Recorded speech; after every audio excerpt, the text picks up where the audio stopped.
Sunday മക്കളുണ്ട്, അവര് ഒരു ഉപകാരം ചെയ്യില്ല. ഏത് സമയം മൊബൈലിലും ഫോണിലാണ്.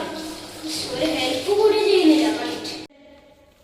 അടുത്ത മാസം കറണ്ട് ബില്ല് വരണേ, ആരടുക്കും? അല്ലെങ്കിൽ എന്നെ 10 രൂപ കടങ്ങളുണ്ട്.